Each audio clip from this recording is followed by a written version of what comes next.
Hi, we're Rick and Susan Lewis. We have Logos Bookstore in Dallas.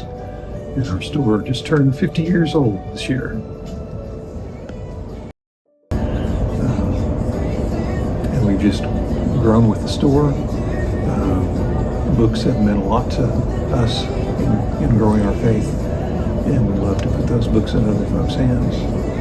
1989 is when we bought the store. We took it over, so we're the second generation. And coincidentally or providentially, we're also celebrating 50 years of our marriage. So we're having a double golden anniversary this year. Several years ago, I was getting kind of burned out, just selling books and folks in that way, but I wasn't seeing results. Well, I went to go to the airport to meet my wife, pick her up, and a gal came up. I knew her. She was a customer. And she said, I've been meaning to tell you something, but it's always been too busy in the store. And she said, 16 years ago, I came in the store, and she said a friend was pregnant, and all of her friends were telling her to get an abortion. She says she was that friend, and I put a book in her hand and it changed her mind. And I didn't remember that, but it was amazing. Part of the story is that her favorite author of the time was Anne Kiemel Anderson. He wrote a lot of little encouragement and upbuilding books. And Anne's last book was on adoption. She hadn't read Anne's book, even though she loved it.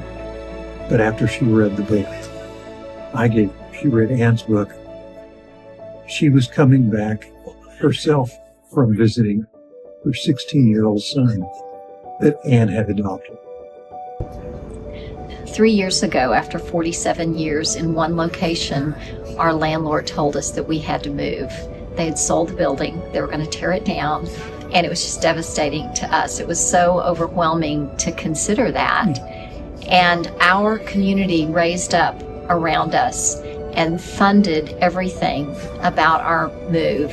And it was as if the Lord just took that burden, the financial burden, off our shoulders.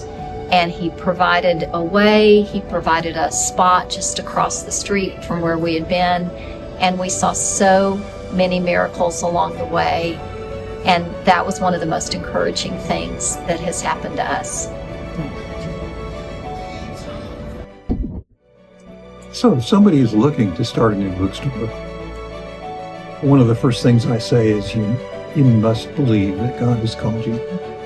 Because the retail world goes up and down. Sales may be flat or strong. And when it's having a hard time, you really need to know that that's where God wants you to be a rock for you. And then a couple other things would be make sure you've got adequate funding, because usually you don't make any profit for 3 years. So it's a growth process. It'll come, but you have to be willing to persevere. And then don't go into it blindly. Get some training. Talk to seasoned booksellers and learn some steps and things that will help in continuing in business. And I would also say to not do it alone, Yeah. to have a support system, have people who will be praying for you. And for us, it's been the Association of Logos Bookstores that has been such a support to us over the years. And there are many resources out there, but just to make sure that you do have some spiritual support as well as practical.